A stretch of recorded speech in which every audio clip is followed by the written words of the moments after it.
gangsah tulit tomel-mel tulit. Nala gareng Petro Bagong dule. Iki dinane dinapa? Darane awake dhewe wis rawuh nang kene. Lah kok meneng jegegreg kaya Tugu Sinukerta lho le. Lah ya aku yo gumun omong. Iki ndara ki kok dengareni biasane grapyak. Nyoh, reng duit nggih tuku gorengan, nyoh nggih tuku apa-apa kono. Lah iki kok jan blas ora metu blas to, Mo? Awakmu kok panggah ngono ae to, Reng. Lah iya to, aku yo gumun iki kok kaya ora kaya padatan kae. Ndara Arjuna kok mau weneng terus ki mergane nyapa? Mbok menawa ditakoki kono mo solusine apa kok Ndara Arjuna kok meneng ae iki? Nesu karo awake dhewe apa nesu karo sapa? Apa nesu karo Bagong? Kowe ndek masalah to, Gong? Ora lho, ora masalahku ki kok. Aku ki apik-apik wae lho karo Ndara Arjuna ki. Ora tau piye-piye kok. Jajale gareng. Takonono ndaramu. Sampeyan dhisik lho, mau sampeyan dhisik. Aja aku. Aku ngono mendak kleru. Dhisik sampeyan lakon nyapa kok Ndara kok meneng wae. Nggih. Ndara Arjuna, Ndara Janaka lancur kula, Ndara. Napa jenengan kok meneng mawon mendel mawon? Wis sampun seminggu niki. Sampeyan mek gur meneng mawon. Ora omong, ora ngendikan, ora kongkon karo kula kawan. Yen kula duwe luput, yen kula duwe salah. Salah kula menika napa, Ndara? Monggo ingkang ngendika, monggo enggal dawuh kalian kula pun Semar Bradranaya. Monggo sampeyan dawuh, Ndara. Kok panggah meneng mawon. Jajale tule nala gareng. Menawa sliramu sing matur mengko Ndara gelem ngendikan. Ndara. Pripun to, Ndara? Sampeyan menika kok mendel kemawon. Mboten ngendikan wis elek seminggu niki. 7 dina pun mboten ngomong. Ngoten niku kok betah kok jenengan nika. Napa kula ingkang salah?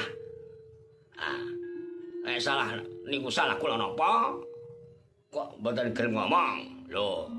Monggo, Ndara. Ndara Arjuna, Ndara kula. Lancur kula, Ndara. Sampeyan ngomong, Ndara. Napa-napa ngoten, Ndara? Napa pripun-pripun nembang-nembang ngoten? Napa nembang-nembang danda gula?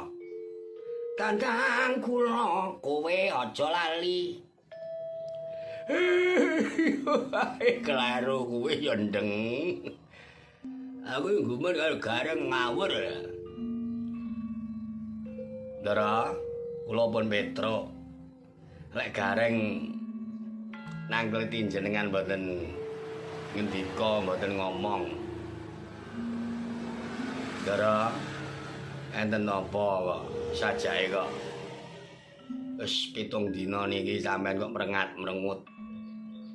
Cethuk meneng wae. Disapa Ndara meneng, disapa Ndara Janaka mendel. Sajane enten napa? Kula nggih nyuwun keterangan, kula niki bingung malah nek sampean meneng ngoten niku. Kaya ngono to, Gong? Ah iya. Jajale, Gong. Awakmu Gong sing takon. Mbok menawa awakmu kuwi salah, ya njaluk pangapura lho, Gong. Salah apa aku ki cethuk ya padha ae, cethuk ora tau gelem nyawuri kok ndara iki. Mau rame men motor liwat iki. Ya pancene ya pinggir dalan kok Gong. Lah iso gumun aku. Dara Janaka. Dara Permati. Dara Arjuna. Enten apa to, Dara? Jenengan kok mendel kemawon kat pitung dinten seminggu niki. Mboten ngitikan blas. Kula niki sebagai punakawan, sebagai batur jenengan kula jan bingung ngene niki saestu. Napa sampean njaluk napa? Napa sampean duwe perkara napa kali sinten kakangku sampean? Apa keluargane sampean para Pandhawa? Monggo ngendikan. Ngendikan ngoten kan ya penak ya lho. Solusine apa? Dipecahne perkarane napa? Lah yo ngono to, Mar. Iya to le. Amarga yen meneng terus awake dhewe yo ora ngerti. Awake dhewe yo ora roh apa perkarane. Mbok menawa klungsu-klungsu iso udu melu udu awake dhewe melu urun. Apa dipegel karo Dara Sembadra. Awakmu kok. Ya sapa ngerti. Dara Arjuna ki nek dia duwe kenalan. Padha karo aku iki. Oh, bagus iki kenal lho. Agak semulire. Aja omong kaya ngono. Omong ora prayoga, omong ora pantes. Ya mbok menawa jenenge awake dhewe iki tebakan. Lah wis pitung dina cethuk meneng ae, diceluk kon meneng ae. Ya mbok menawa nek perkara sing model ngono kuwi kaya cah enom. Ya lho.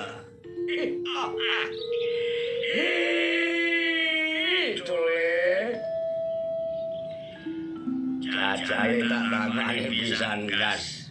Menawa Ndara Arjuna gelem ngomong.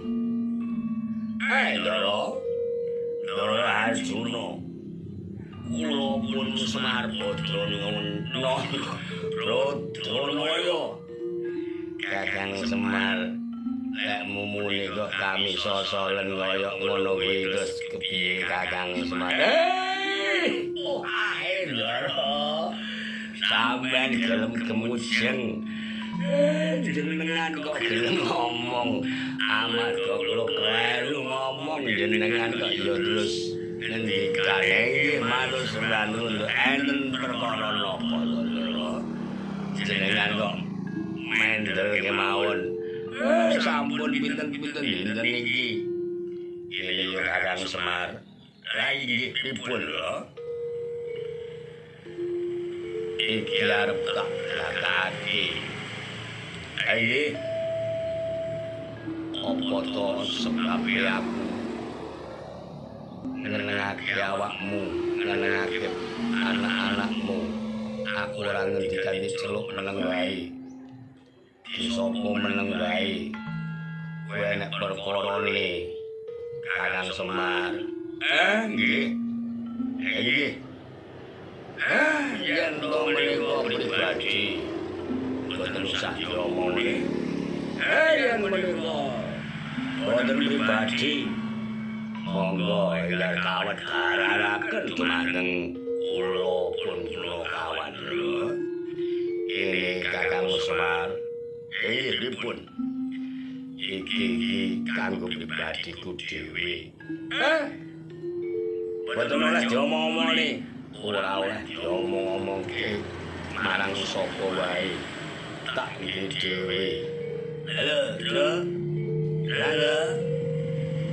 Wis baten. Iku wis ana udang di balik rempeyek. Kakak iki ndara. Lagi. Ana jame. Sing piye ngono balik lho, Tur. Lah. Kuwi aja kaya ngono lho, Bang. Jenenge. Anu iki ora mesti lho, Bang, ngono iki, Bang. Bagong. Lha ndara. Aja kakean cangkem. Tak cecek pisan ya ta, Kang. Awakmu pancen aneh-aneh. Lha mbok menawa bener aku. Wong iki jenenge ditebakan lho, Tur. Pribadi ya wis pribadi rasa diomongke. Jeneng pribadi ora diomongke iki rahasia kok. Iki lho. Sampun dirungokne omongane Bagong. Bagong iki ngono niku demenane Kakang Semar.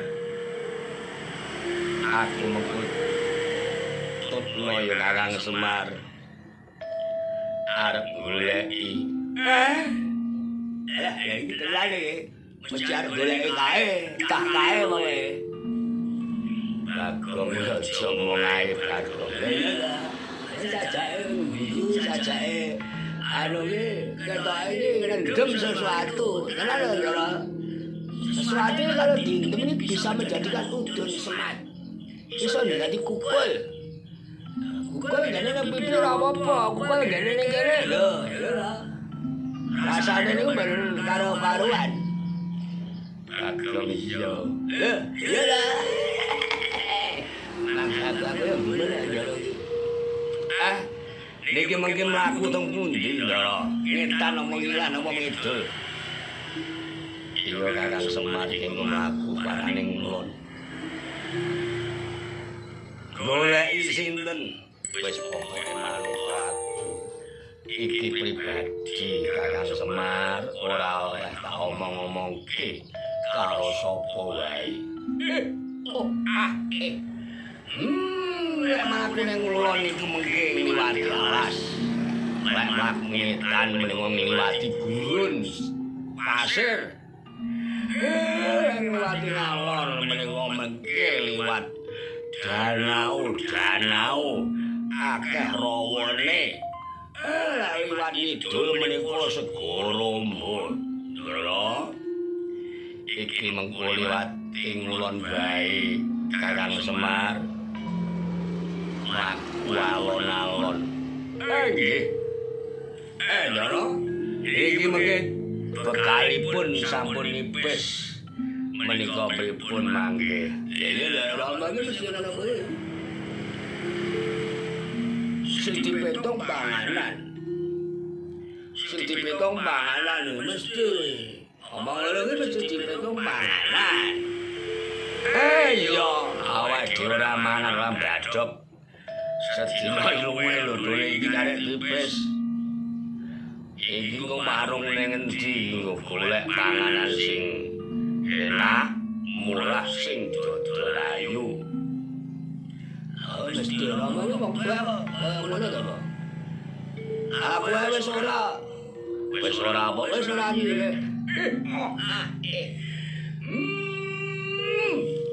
Pancene para badhuak iki maksaku. Diomong kok ya malah bumbone Kakang Semar. Ojo kakean ngomong ayu ndang budal ngulon barane serajan to kulon kono ana alas gedhe dilewati Kakang Semar. Nggih lho. Ayo persiapan gue. Persiapan ngulon. Ngetokake Ndara Permadi. Mlaku alon-alon nggih. Ya alon-alon iki mandoro pisanan. Biasane iki ya iki. Ala dhewe ana kitang. Tukunan adat. Lha yo belas. Iya Bagong aku lali. Iki jupuk ning kene iki Bagong. Aku duwe tas jupuk duwite ning tas. Lah ya ngono. Jadi aku iso dadi sumangat ngene iki. Ya ta, Ma? Iya. Koyo ngono pandhan, Dong. Dudu karo sampean. Wah. Kang. Apa Ren? Tasnya jimene, Kang. Jimene duite kok ning tas lho, Kang. Ha iya. Tak jiwe, lah. Aku kenal lho. Elah ini orang misalnya ni pas aku kelemun-kelemun lho. Awakmu kelemun-kelemun dan saya aku deh. Dan saya kelemun-kelemun ngene wong siji kabeh mas aku loro berkunang-kunang ngono tak omong ngono. Iki wong ketemu wis diomongke panganan. Jalan no. Bajigur. Pedro. Apa Ma? Kowe ngopi apa? Lek gorengan ae. Iki Bagong biasane liyane juga pecel. Karene ketan dimurmuri bubuk karo dimurmuri karo anu iki kabel parutan kabel. Ayo, Kong. Halo, Ma. Enek aku ledek. Cegaten dhisik. Sadurunge mlaku ngulon, aku nurut Permadi. Madang dhisik. Ya, mari kita Madang. Ayo, Dwe. Doro Permadi jenengan nyuwun napa? Kula tundhukaken, kula tubasaken. Aku kaya biasane wae, Kakang Semar. Napa biasane? Wis biasane garingan ayam geprek aku yo gelem Kakang Semar. Doro Janaka.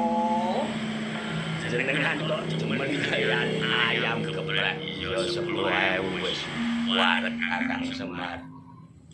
Sambel sing rada akeh. Sambel diakehi wae Kakang Semar. Nggih. Ngombene teh sedepene 3.000. Ora sak gelas dhuwur lae yo Kakang Semar. Nggih. Dara, Kong, awakmu krungu dhewe ya wis. Iki tak gawane dhuwit 50 iki wis turah to, ayo turah. Turane kawonen. Ayo, Dwe. Elake ndoro dhisik mangan ning soro wit. Ae, wit pule kae dole. Monggo kula derekaken ndoro kaya Kakang Semar.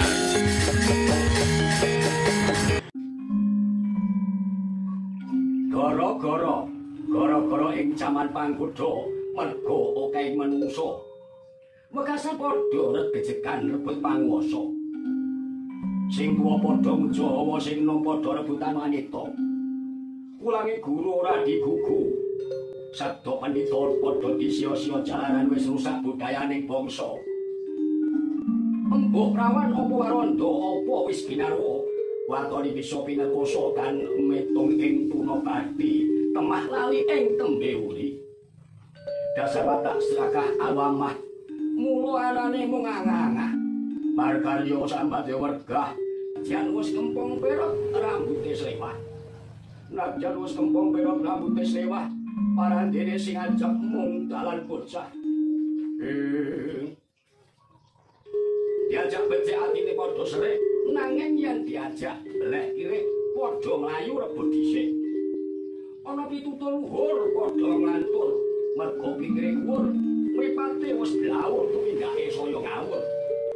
Ana dawuh utama padha lunga sing diajak. Obali gawa nikmat ing donya kepenak ing neraka. Pomo-pomo padha ilunge kawulaning Gusti. Menawa titaning patitan metung wanci. Dari sing umur ora bisa diundur. Kebasan urip mung mampir ngombe. Mula mung nari bejaning dhewe-dhewe.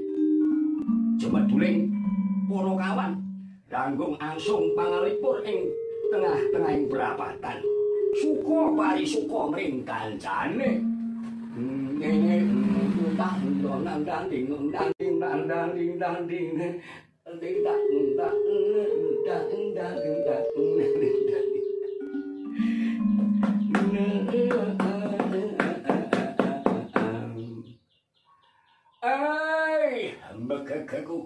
satu lito mel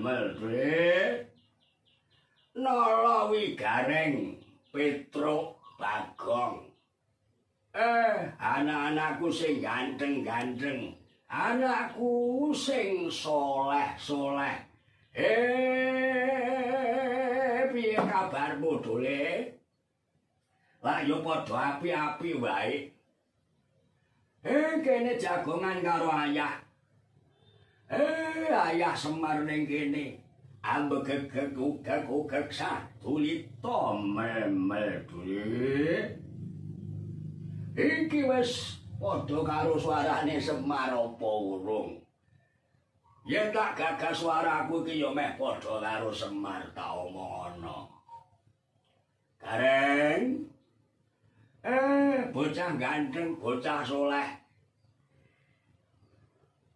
Ayo ndang ngomong. Aja mek gur meneng wae ngono kuwi Dole.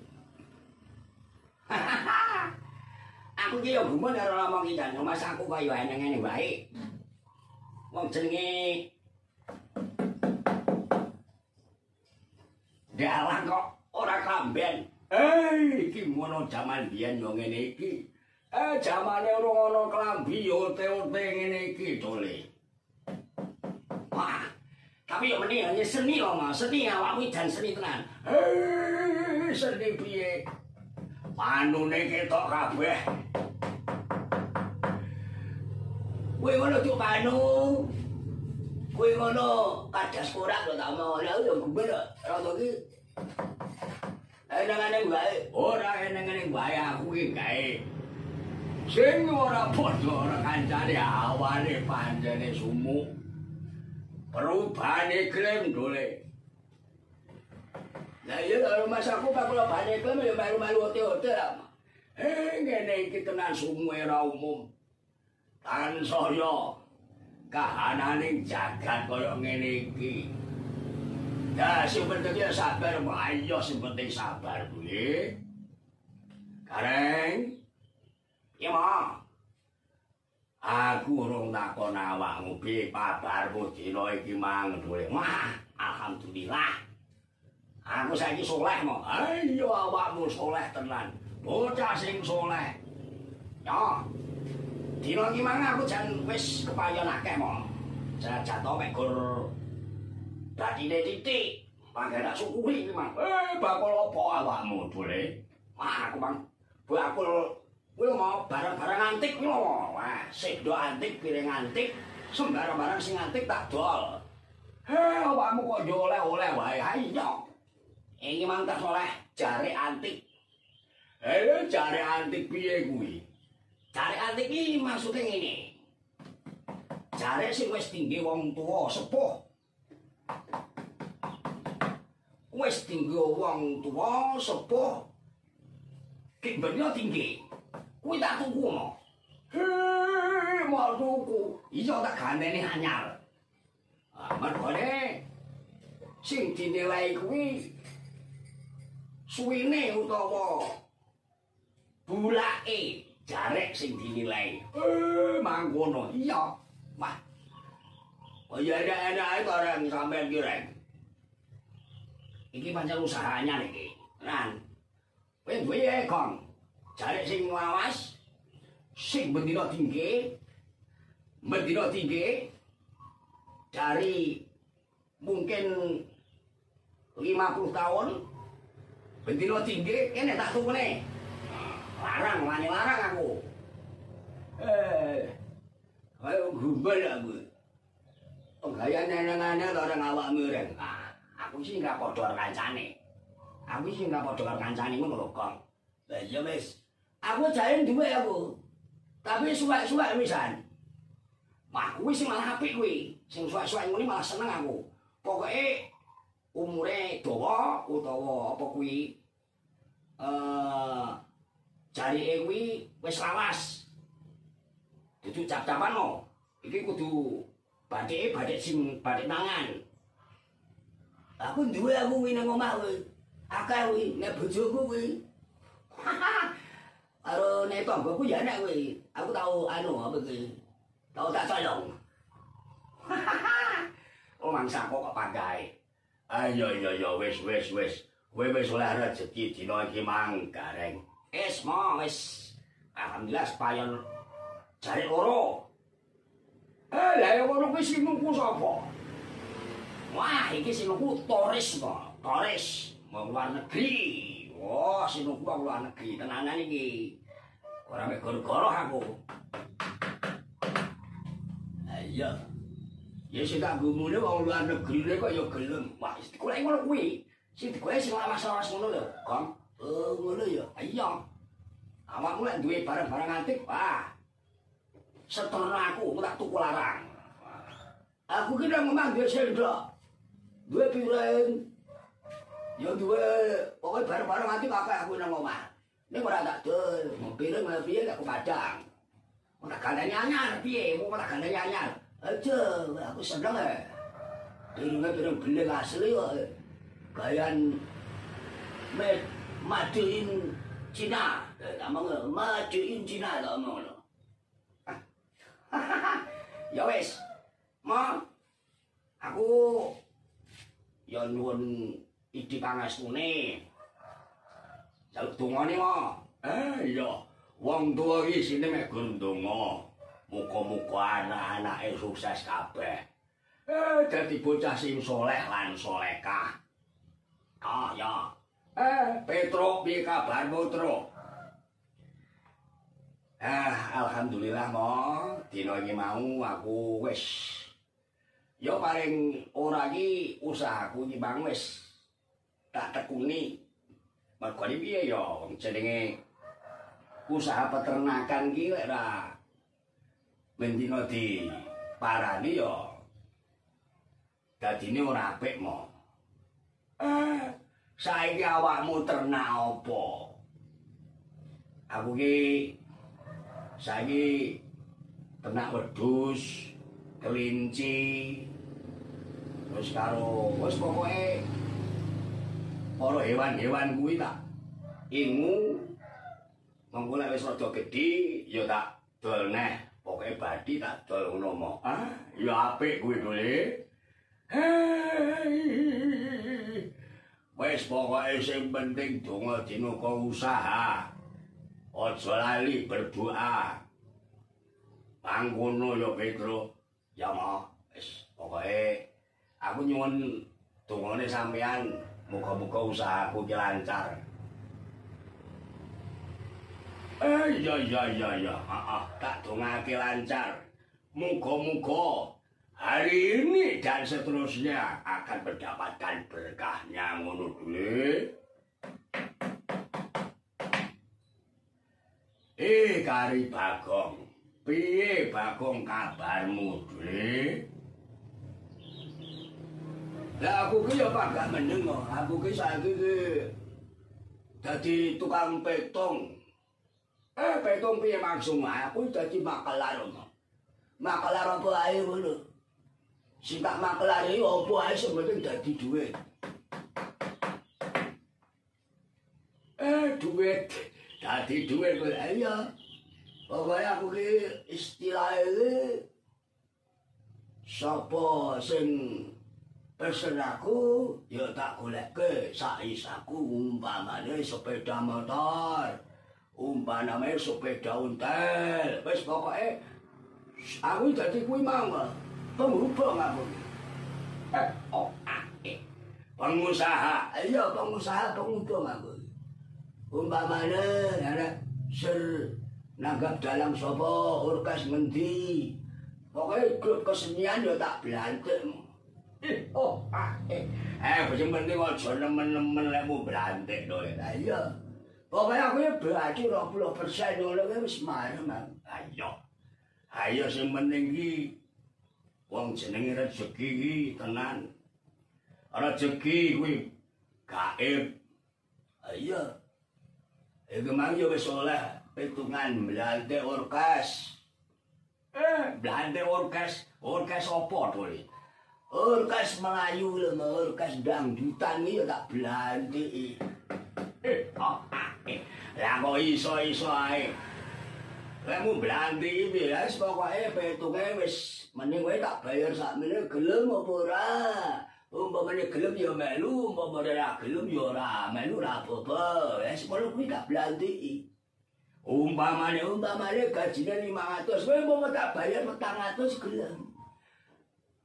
Akhirnya ya badi 100, alhamdulillah wong sitok badi 100, musisi kabeh ya 13, umpamane sakan penyanyine ya.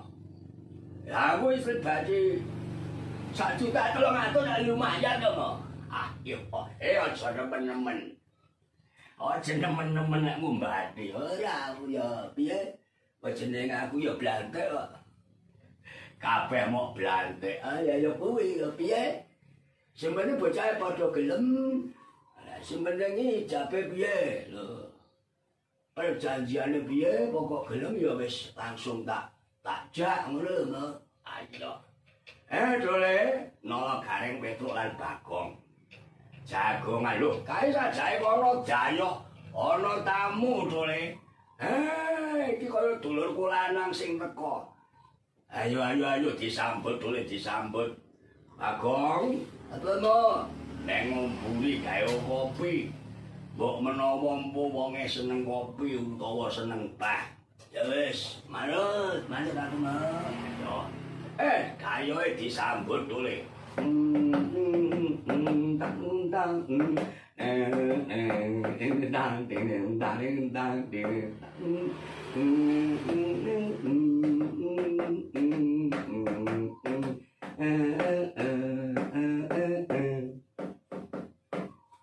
Ngene iki jamane ora ana klambi ote-ote ngene iki dole. Wah, tapi yo meni hanya seni lho Mas, seni awakmu dan seni tenan. Seni piye? Panune ketok kabeh. Kowe ngono cuk panu. Kowe ngono kadas korak lho tak mau. Lah yo guber rada iki. Enengane wae, ora enengane wae aku iki gawe. Sing ora padha ora kancane awane panjene sumuk. Perubahane klaim dole. Lah iya kalau masaku pak kalau bane klaim ya malu-malu ote-ote lah. Ngene iki tenan sumuk ora umum. Tansaya kahananing jagat kaya ngene iki. Ya sing penting ya sabar, ayo sing penting sabar kuwi. Kareng. Ya Ma. Aku urung takon awakmu piye kabarmu dina iki mang dole. Wah, alhamdulillah. Aku saiki saleh mo. Ayo awakmu saleh tenan. Bocah sing saleh. Ya. Dina iki mang aku jan wis kepayon akeh mo. Jatuh mek gur dadine titik. Pangeran suku iki mang. Bakul apa awakmu dole? Wah, aku mang bakul kuwi mau barang-barang antik kuwi lho. Wah, sik do antik, piring antik, sembarang-barang sing antik tak dol. Awakmu kok yo oleh-oleh wae. Ayo. Iki mang tak oleh jare antik. Jare antik piye kuwi? Jare antik iki maksude ngene. Jare sing wis tinggi wong tuwa sepuh. Wis tinggi wong tuwa sepuh. Ki bener tinggi. Kuwi tak tuku mo. Mau tuku. Iso tak gandeni anyar. Mergone sing dinilai kuwi suwine utawa bulake jarek sing dinilai. Mangkono. Iya. Wah. Oh ya enak-enak ae bareng sampean ki rek. Iki pancen usahanya iki. Nan. Kowe duwe Kong. Jarek sing lawas, sing bendina tinggi dari mungkin 50 tahun, bendina tinggi, kene tak tukune. Larang, wani larang aku. Kayak gumbal aku. Gaya nenengane orang awakmu reng. Aku sih nggak kodor kancane. Aku sing ora padha karo kancane ngono lho, Kang. Lah iya wis. Aku jare duwe aku. Tapi suwek-suwek wisan. Wah, kuwi sing malah apik kuwi. Sing suwek-suwek ngene malah seneng aku. Pokoke umure dawa utawa apa kuwi jarike kuwi wis lawas. Dudu cap-capan no. Iki kudu bathike sing bathik mangan. Aku duwe aku kuwi nang omah kuwi. Akeh kuwi nek bojoku kuwi. Karo nek tanggoku ya enak kuwi. Aku tau apa kuwi. Tau tak colong. Oh mangsa kok pagae. Ayo wis. Kowe wis oleh rezeki dina iki mang gareng. Wis. Alhamdulillah payon jare loro. Lah ngono kuwi sing nuku sapa? Wah, iki sing nuku Toris to. Toris wong luar negeri. Oh, sing nuku wong luar negeri tenanan iki. Ora mek goro-goro aku. Iya. Ya sing tak gumune wong luar negeri kok ya gelem. Wah, golek ngono kuwi. Sing digolek sing lawas-lawas ngono lho, Kang. Oh, ngono ya. Iya. Awakmu lek duwe barang-barang antik, wah. Seterno aku tak tuku larang. Aku ki nang omah duwe sendok. Duwe piring. Ya duwe pokoke barang-barang antik akeh aku nang omah. Nek ora tak dol, piring malah piye aku padang. Ora kandhane anyar piye, mau tak kandhane anyar. Aja, aku seneng e. Piring beling asli kok. Gayan made in Cina. Tak ngono, made in Cina tak ngono. Ya wis. Ma, aku ya nuwun idi pangastune. Jaluk dongane, Ma. Iya. Wong tuwa iki sine mek gur ndonga. Muga-muga anak-anake sukses kabeh. Dadi bocah sing saleh lan salehah. Ah, ya. Petro, piye kabarmu, Tro? Alhamdulillah, Mo. Dina iki mau aku wis ya paling ora iki usahaku iki bang wis tak tekuni. Mergo piye ya jenenge usaha peternakan iki lek ora mendino diparani ya dadine ora apik, Mo. Saiki awakmu ternak apa? Aku ki saiki ternak wedhus, kelinci, terus karo wis pokoke para hewan-hewan kuwi tak ingu. Mengko lek wis rada gedhi ya tak dol neh, pokoke bathi tak dol ngono mo. Ya apik kuwi dole. Wis pokoke sing penting donga dinuka usaha. Aja lali berdoa. Mangkono ya Petro. Ya mo, wis pokoke aku nyuwun dongane sampean muga-muga usahaku ki lancar. Iya. Tak dongake lancar.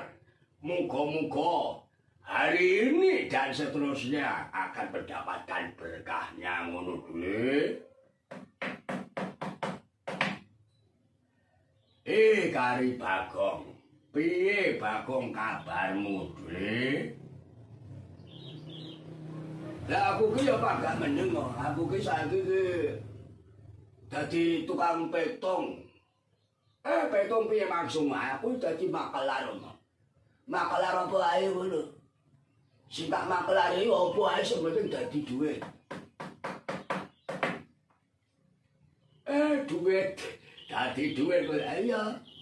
Pokoke aku ki istilahe sapa sing pesen aku ya tak golekke sak isaku umpamane sepeda motor, umpamane sepeda ontel. Wis pokoke aku dadi kuwi mang penghubung aku. Pengusaha. Iya pengusaha penghubung aku.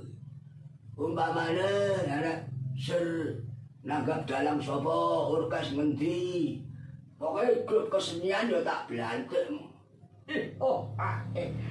Sing penting aja nemen-nemen lek mu blantik to. Lah iya. Pokoke aku ya berarti 20% ngono kuwi wis marem. Ayo. Ayo sing penting iki wong jenenge rezeki iki tenan. Rezeki kuwi gaib. Ayo. Iki mang yo wis oleh pitungan blantik orkes. Blantik orkes apa to? Orkes Melayu lho, orkes dangdutan iki ya tak blantik. Lah kok iso-iso ae. Kamu blantik iki ya wis pokoke petunge wis mending kowe tak bayar sakmene gelem apa ora. Umpamane gelem ya melu, umpamane ora gelem ya ora melu ora apa-apa. Wis kono kuwi tak blantik. Umpamane gajine 500, kowe mau tak bayar 400 gelem. Akhirnya ya badi 100, alhamdulillah wis tak badi 100. Musisi kabeh ya 13, umpamane sakan penyanyine ya.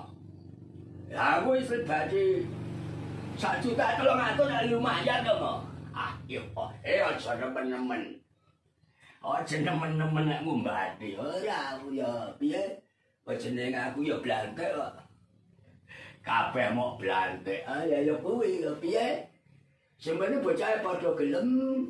Lah sing penting iki jabe piye lho.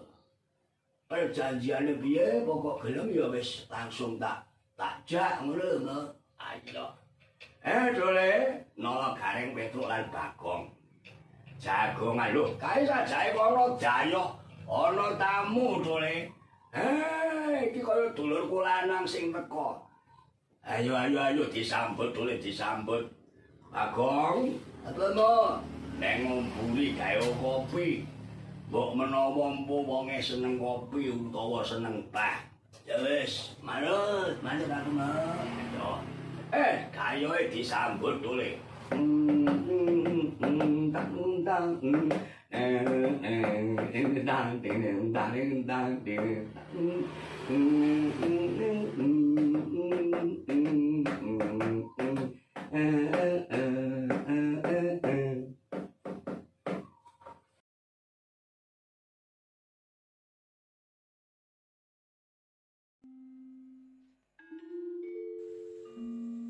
Begek-gegek satu lito mel-mel dole. Nolo Gareng Petruk Bagong kadingaren.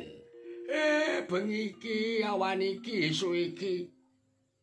Kok wis padha mlumpuk ning kene. Nang apa dole? Aku ki yang gumun. Rama ki yang muni awan ya bengi wa isu ya sore. Nyapa to, Mo? Soale sing delok awake dhewe iki ya awan, ya isu, ya bengi, ya sore. Oh iya, Deng. Ya aku lali apa? Awake dhewe iki lek siaran. Ayo. Oke, piye kabare, Bagong? No, kabare alhamdulillah waras. Wiris lan wareg. Waras wareg lan wilujeng. Ayo. Keluargamu lah ya, keluarga sing panggah guyub rukun lho, Bagong. Iya, Mak. Aku panggah guyub rukun. Rukun karo anak, bojo, tangga teparo. Wes, pokoke panggah mening lho, Mak. Iya. Gareng lak ya ngono. Lah aku ki panggah mening, Mak. Wes to. Piye-piye, aku panggah mening. Sing penting panggah wir-wir. Iya, Dule. Iki kanca-kanca bolo-bolo wis padha mlumpuk. Iki Petruk kok urung teko nyandi. Mang pamitan aku mau golek jamu, Mo. Golek jamu apa? Aku ya ora ngerti jamune Petruk ki apa, aku isih ora ngerti. Sing penting iki wong pamitan aku engko tekoku kari, Gong.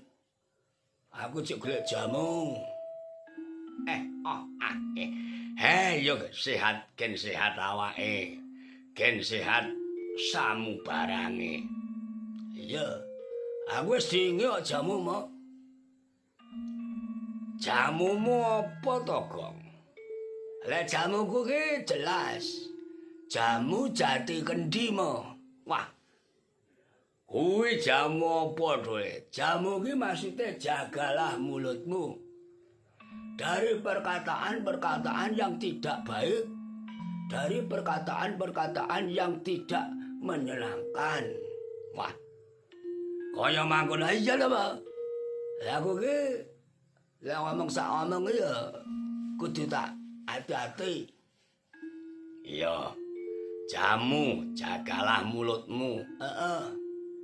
Jati. Jati itu maksudnya jagalah hatimu. Aku selalu menjaga hati. Tidak pernah menyakiti orang. Ora tau nglarani wong. Dilarani bolak-balik. Ya terus piye Dole? Jamu, jati, kendi. Lah kendi kuwi apa? Kendi kuwi kendi kuwi aku selalu ken. Wah, iken apa kuwi? Lah pokoke ken. Kenapa? Kendalikan diri ngono lho. Ren. Oh, tak kira apa? Tak kira kendangan apa piye? Ora, harus mengendalikan diri aku terus pokoknya yang namanya diriku tak kendalikan. Maksudnya dikendalikan ki piye? Maksudnya dikendalikan ki umpamane nek perkara ngene-ngene ora kesusu lesu, ora kesusu aku ki mengambil kesimpulan tak teliti-teliti dhisik ngono lho, Ma. Wah, iya ya. Awakmu saiki kok pinter. Lah aku sate wae. Lebune YouTube malah pinter, Ma. Kok kemelinti men. Iya. Dole apa, Ma? Iki wis wayahe. Wayahe apa? Ya wayahe awake dhewe. Gawe konten ngene iki. Konten ya mau konten ya. Kene iki umpama jika wong liya umpamane di copyright umpamane jika wong liya ora apa-apa. Ora masalah kono-kono. Magur pemula ngene iki wis kono-kono wis to. Gawe-gaenen. Ya gawe-gawe mono mah. Ya. Donga dinonga oleh saling mendoakan. Sesama manusia. Maksudnya umpama konten awake dhewe umpamane ditolong wong. Terus piye kontribusine? Wes kono-kono ngiras pantes. Aku ki ngamal. Wah ya ora dadi soal ya mau ora dadi soal Dole. Ya. Reng, kowe arep crita apa, Reng? Aku ora crita. Sopo ya ngomong nih politik aku ki ya wis ana sing gawe konten politik. Ngomong nih panganan ya nyatane aku ki manganku ki bendina ya mek ngono-ngono kuwi. Mangane sing apik ki anu lho, Reng. Apa, Gong? Sing apik ki mangan ki anu sedina ping 3. Aja mek mangan sedina ping pisan. Ora nyore. Was, aku wis panggah ping 3, Gong. Lah iya. Senajan to kuwi mek diwul, paribasane aku ki ning omah ki ora tau keluwen. Ngono ya. Iya. Isuk ngono kae. Aku wis sarapan sego pecel. Sarapan sego pecel. Iya, enak lagune lho kuwi anu, Reng. Lagune piye to, Le? Lagune ki iso-iso sarapan sego pecel. Awan-awan nyanding bojo tombo kesel. Terus ngene. Awan-awan nyanding bojo ada tambah kesel. Ya ora melu aku aja mangkel. Serbakel ya. Ya wis. Suwi lagu lama. Iya lagu lama. Nolo Gareng karo Bagong. Iya, Mbak. Iki mang critane lak ya ngene to, Le. Ceritane piye, Mbak? Isu-isu aku mang golek manuk. Golek manuk? Iya. Manuk apa, Mbak? Sak temune manuk. Aku ki seneng aku asline manuk kutut. Oh, manuk kutut. Iya. Piye? Ampre manuk kutut kuwi dari kecil sampai dewasa kuwi iso cumbu. Wah, kuwi ana tutoriale lho mau ning YouTube ana tutoriale. Tenan apa piye? Iya tenan.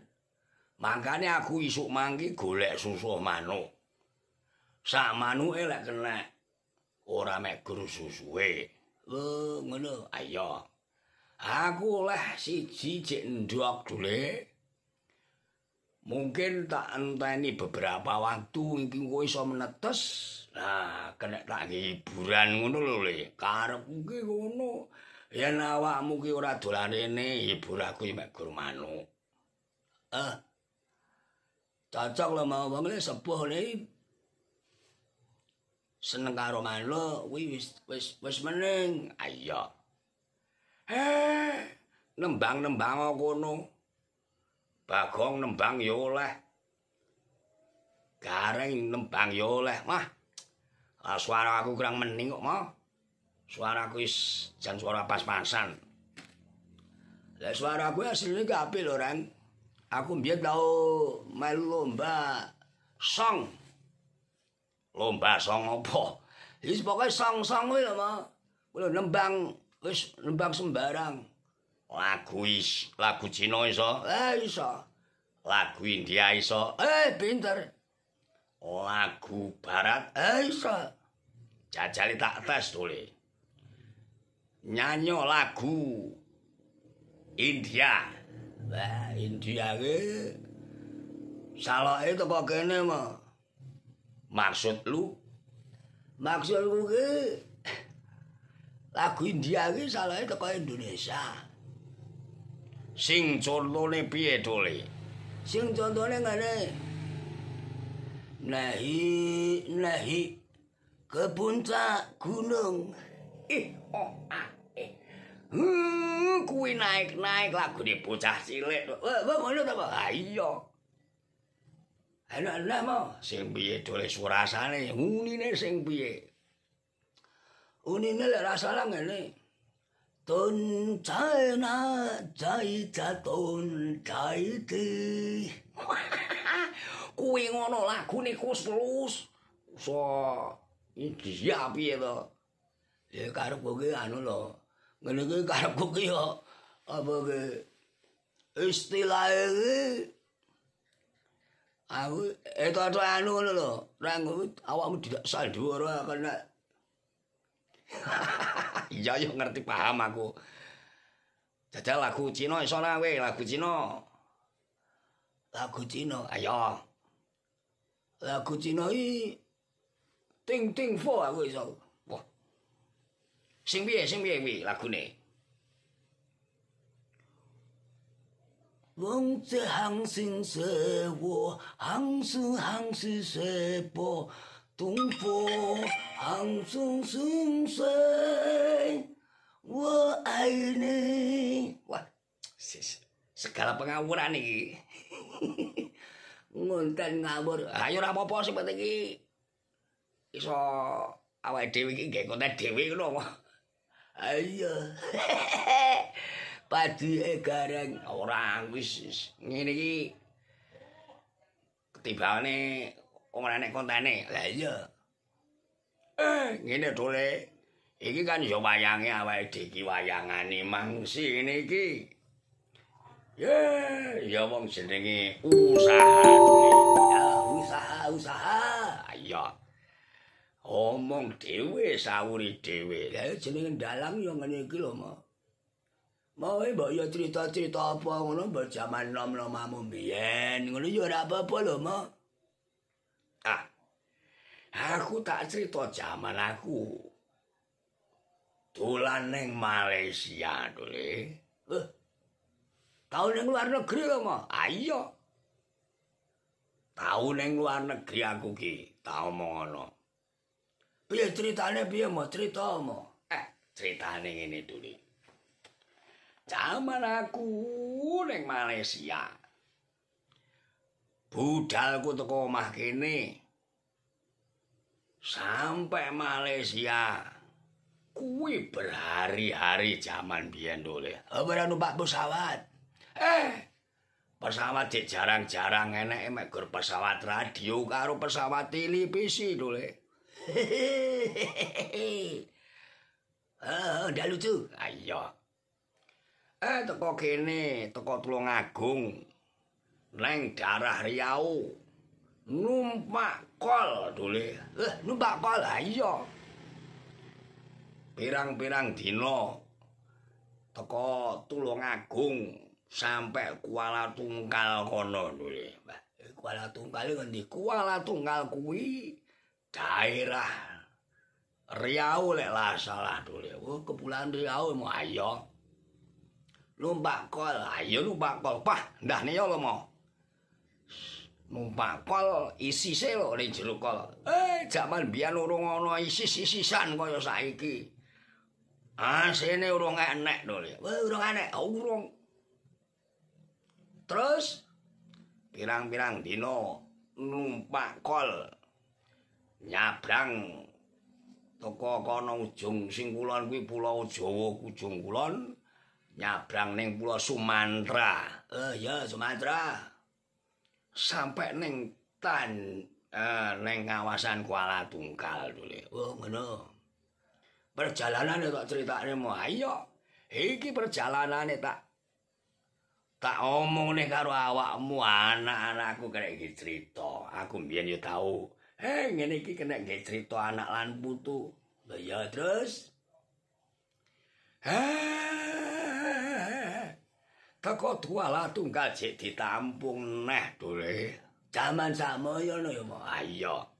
Jaman sakmono di enek 12 dina dole. Suwi lho mau 12 dina. Ayo. Lah yo mangane piye? Mangane yo mangan dole. Saonone. Aduse turune, saonone sing penting iso turu. Iso kenekan banyu awake. Ngono. Ayo. Suatu hari aku kentekan duit. Kentekan duit mau ayo. Terus wong jeneng wong ning paran kentekan duit. Aku ki ya bingung. Sing tak jaluki sapa arep kerja ki kerja apa ora oleh kerja ning penampungan dole. Akhire aku krungu wong adan ning masjid. Jaman sakmono ki suaraku ki jan merdu tenan. Suaraku ki apik. Terus aku mara ning masjid kuwi mang sing adan wong tuwa dole. Wong tuwa, ayo. Terus aku ngomong, apa saya boleh adan? Terus aku diolehi karo abahe kuwi sing ning masjid Kuala Tunggal kuwi dole. Suaraku apik. Ha nuwun sewu. Ya suaraku pancen top jaman sakmono. Melengking ngono ya iya. Aku beberapa hari dipercaya ning kono, ning tempat pangibadah kono kuwi mau. Diomongi lek pengen turu ya turu kene, lek pengen adus ya adus ning kene. Mengko dikirim panganan. Lah penak nomo, lah ya kuwi. Akhirnya aku beberapa hari ning kono turu ning kono ning masjid kono ning papan ibadah ning Srambine dole. Iso kena nyambung urip. Gratisan mesti kuwi. Lah piye ning negarane wong ki ora ana sanak kadang tulah-tuleh sapa sing arep mbantu wis aku ngono ya ngono to. Aku ngerti mergone sing adan tuwek memang suarane kaya wong tuwek. Aku mesakne to le. Wah ngono ya. Akhirnya piye mo? Akhirnya beberapa hari kemudian aku berangkat neng Tanjung Pinang to le. Tanjung Pinang ya. Terus teko Tanjung Pinang, teko Tanjung Pinang neng kono beberapa hari. Sawetara sedina sewengi ning Tanjung Pinang. Dari kok Kuala Tungkal teko Tanjung Pinang numpak apa mo? Numpak perahu sayur dule. Perahu sayur iki maksudnya piye? Perahu nggih ngangkut sayur kuwi lho. Ngono. Praune alon-alon mergone mesine sing siji iki rusak. Karek mek gur siji munyer dadi malah alon-alon. Biasane 2 jam teko. Aku pirang-pirangane jam kampul ning tengahe segara to. Kaya ngono ku ya mau iya. Berjuang apa bahaya berjuang arep ning Malaysia zaman biyen aku ki tau omong aku cerita tenanan iki. Iya mau cerita tenanan. Mari ngono neng nguwi mangendi ning ning Tanjung Pinang. Ayo ning Tanjung Pinang. Aku enek sedina sewengi mari ngono budal ning Malaysia. Karo sapa? Ya karo kancaku. Aku kan dijak kancaku to le. Ning Malaysia iki dijak kancaku. Kawusanane nalikane ning gerbang, wis penake gerbang ngene mo.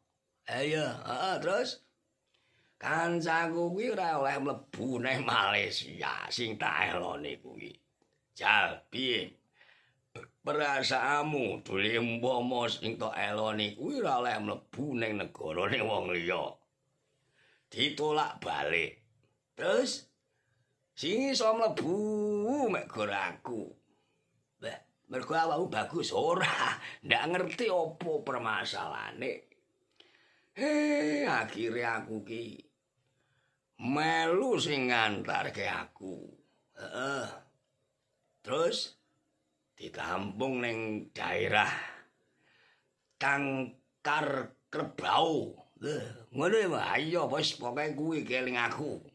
Terus mari nang kono pirang-pirangane dina, terus akhire diterning kene kakangane kancaku sing ngejak aku ning Malaysia, aku masih ketendang mulih. Terus aku ning kono beberapa hari. Beberapa hari ning daerah Batu Cape tulisannya. Batu Kip, ayo ning Batu Kip tulis. Beberapa hari ning ngono terus aku nulis layang ning kene kakang aku. Sing jenenge wis tak rahasiane jenenge. Mari ngono kakakku mara. Yo melu aku wae. Melu aku kerja ning Kuala Lumpur. Terus kok terus. Ya ora wektune iki kan pas setengah jam ngono. Ngomong setengah jam ya anggitmu ya suwi to le. Lah iya. Gareng kan meneng ae mo. Ayo gareng. Nyapa to aku iki kok kon meneng ae. Awakmu meneng ae. Mengko lek awakmu melu ngomong, dalange kesel. Wah, apa cikur? Aku terus dijak kakang aku. Kakang aku tak takoni kerja apa, Kang?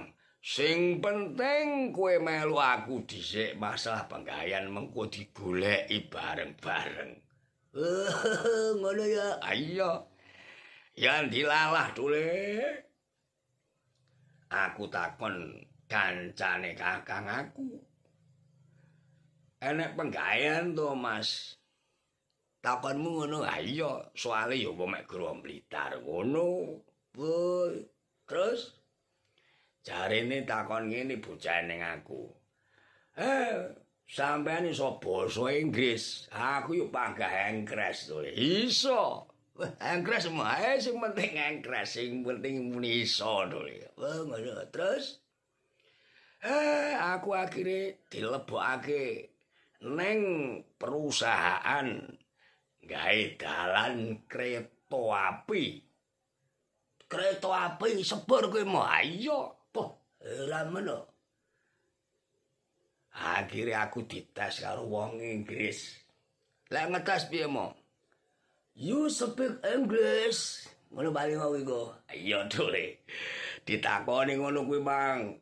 You speak English. Jawabmu piye mo? Aku wis Inggris. Yes, I am small speak English. Karepmu piye to, Pak? Karepku yo titik-titik aku iso bahasa Inggris. Malah diguyu karo wong-wong India kancaku kuwi mau. Karo sapa, Pak? Karo wong-wong sing ning kono ketoke wong India dole. Wong sing nahi-nahi mang iya dole. Akhirnya wonge takon, "You bahasa putih bisa?" Sedikit-sedikit aku yo ngono. Jan tepak tenan kok. Ayo kuwi to mangkane dole.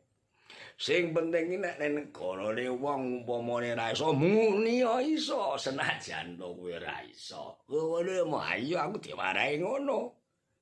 Akhire kerja ning gawe dalan sepur ayo. Dalan kereta api. Ngono ya mau sejarah ayo. Kuwi umpama saiki iki didelok dalan kereta api kuwi enak mo. Wah, eneng tole. Tempate ngendi? Tempate kuwi Sentul Timur. Sentul Timur ayo. Sentul Timur ya engko tak golekne ning Google ya mo. Awakmu saiki kok ya canggih temen. Ya ora ngono maksud iki. Aku iki kan ya saiki duwe HP to, Mak. HP digunakake nggih goleki rena-rena, nggih goleki alamat. Iya terus. Lah ya aku takon awakmu terus piye critane, Mak? Ngene to. Aku gawe dalan kereta api. Dawane kuwi 800 meter. 1/2 kilo punjul. Punjul tule. Ya kene teko ngendi ya kira-kira? Kene teko Ngremang. Wah, Ngremang ya wis. 10 ya kene Ngremang ngene. Iya. Soale ngene, sing tak gawe iki 81 cagak. Cagak apa? Cagak tinggi dalan kereta api dadi ning dhuwure cagak kuwi ana dalane kereta api. Oh, gawe tiang. Iya tole gawe tiang. Aku gawe tiang sing dawane iki ya ora padha tole. Ana sing dawane dhuwure 5 meter, ana sing 10 meter. Eneng sing 15 meter lan sak piturute. Kabeh 81 tiang. Wah, jan mending ya ayo kuwi. Dadine ke tiang-tiange sing kono ke ning Malaysia. Dadi aku roh ngono ayo. Sing gawe sampean, sing gawe aku. Taylor Woodrow dole.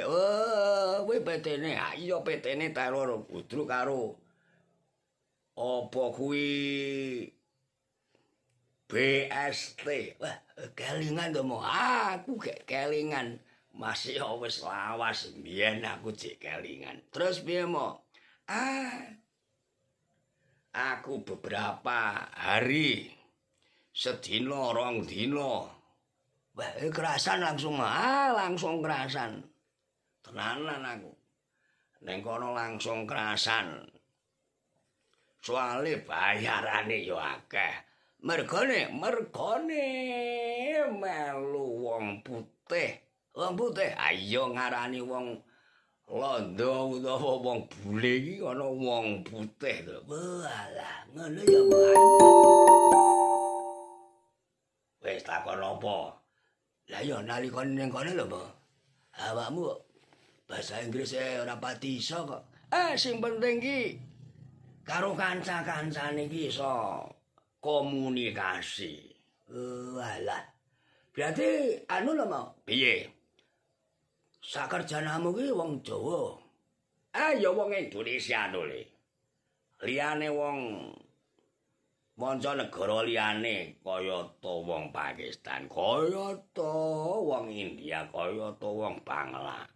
Bangla yo Bangladesh. Oh ngono. Ya. Jaman sakmono to. Lah iya. Gajimu piro, gajiku ki akeh lho jaman biyen gitu le. Jaman ning Malaysia. Sawetara 40 ringgit. Wah, ya akeh lho, Mbok. Iya. Jaman sakmono. Jan. Awakmu ki jan wis teko ngendi-ngendi ya, Iya to le. Mangkane kuwi aku crita karo awakmu. Iki awakmu gen ngerti. Biyen nom-nomane bapakmu ki piye? Wis tau nang endi? Wis tau piye? Hebat jamanmu. Gimana cerita ngawur? Oh, ora ngawuri kasunyatan. Aku mbiyen tau rono tenan. Wis suka duka. Kuwi wis tau tak nyanyi to. Ya, sing penting seneng. Ayo uripku sing penting happy. Yang penting happy. Wah iya, yang penting happy ya, Mbak ya. Ayo. Ren, tangi Ren. Ren, lho. Iki gareng ana wong cerita kok malah merem iki piye iki? Ren, tangi Ren. Ren, ayo-ayo lho. Wis jan wae, bocah kuwi kesel. Amarga mang tak kongkon isu-isu. Kongkon nyapa, Mbok? Takon ngeriti. Suket sing ning buritan wis jembrung kabeh. Wis wayahe diriti. Rayutan-rayutan takon ngeriti mau dolek. Walah. Aku ki lek dalangane rene wayange ngene ya susah. Piye? Bayangne Bagong sing piye? Lah iya. Bareng ngene iki engko diwehi gambar wayang. Lah kuwi kene ngono enek wayang. Ha iya. Iki kan ya cek entan ya, Mbak. Iya. Wis ngono to le. Aku gek-gekne kopi kono. Jal aku gekno kopi. Kopi lanang apa kopi wedok, Mo? Kopi lanang to le. Lek kopi lanang iki ora ana susune. Iya. Wis ndangkekne kopi aku tak laye-laye karo udut iki to. Oke, yang penting happy, Mo. Iya, yang penting happy.